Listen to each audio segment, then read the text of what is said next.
Thank you very much for joining me for this session of Dr. Plotzker's Mind. For the first time in I don't know how long, but a very long time, I ran out of K-cups. Prices have gotten very, very high, but I've also gotten used to the convenience of just popping a little pod into the Keurig Express, putting a cup under it, pressing the button that says 8, then going about some other activity until my 8 ounces of whatever brew awaits me. I've had K-cups for a long time. They've gone through a number of reincarnations.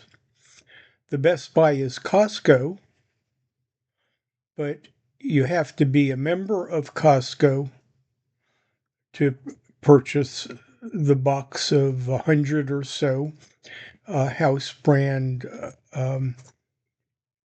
K-cups.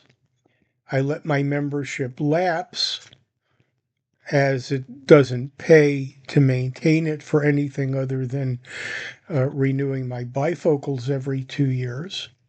So I no longer have access to that. I used to get bulk boxes, sometimes variety, sometimes not, from a store near me that had stacks and stacks of it. That store also went either Chapter 11 or Chapter 7. It no longer exists. The supermarket sells Martinsons in a 90-pack. I get it when it discounts. Another supermarket sells their house brand. But the reality is that the price of coffee, my morning staple, which I ration with difficulty, has accelerated in price and to some extent declined a bit in diversity of choices. So as of this past weekend, I had 0 K-cups. That does not make my Keurig Express unusable. I have 3 adapters. I also have ground coffee.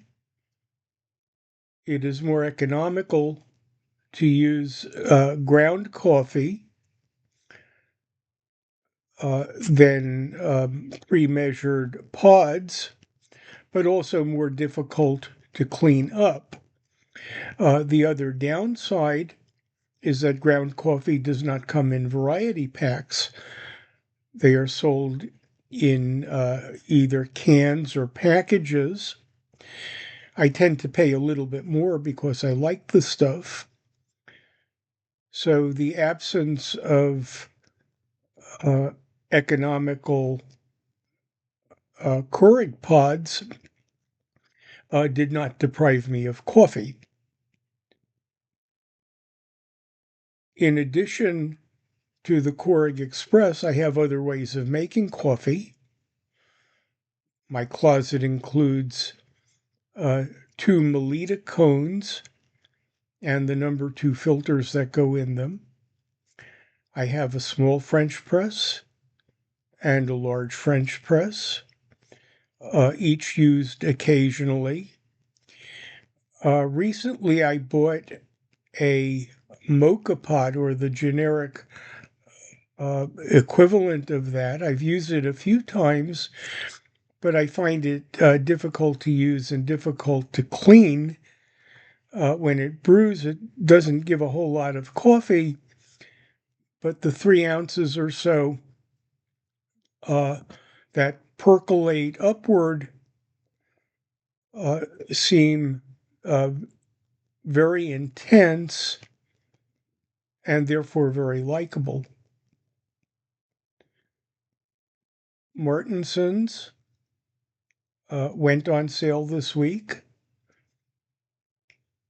As soon as the store opened on Sunday and the sale went into effect, I drove there, put a box of 90 into my cart, went around to the coffee aisle because there was another brand I like of ground packaged coffee that had come on sale. That went into my cart too. A mass market brand, which I kind of like, but not all that much, cost $1 less, but phooey, too ordinary. And I have a better can not yet opened in my pantry. Adapting to high coffee prices will eventually come.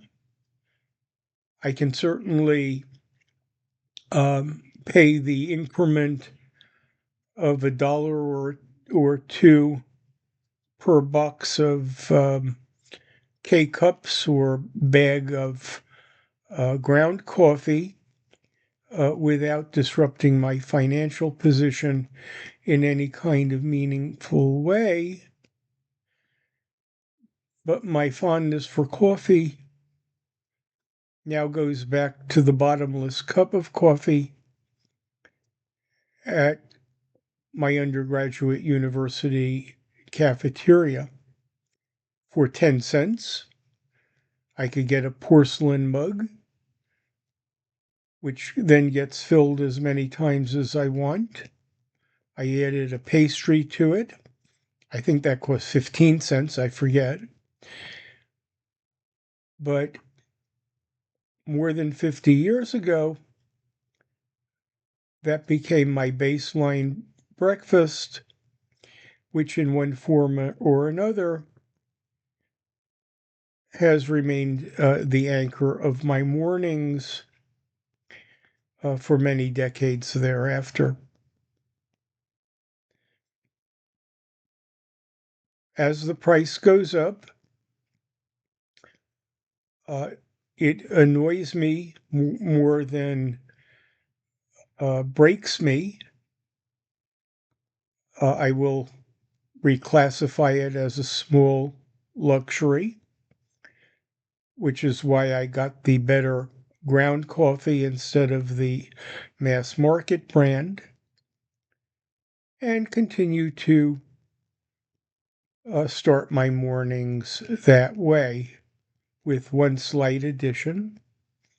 For my health, a number of online advisors have advised drinking a cup of water before making the coffee. I've done that for about a week now. I think it's better. But with that minor exception, there will be 2 cups of coffee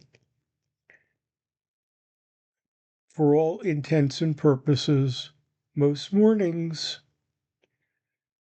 looking the other way when it gets too expensive. Thanks so much for sharing this session of Dr. Plotzker's Mind.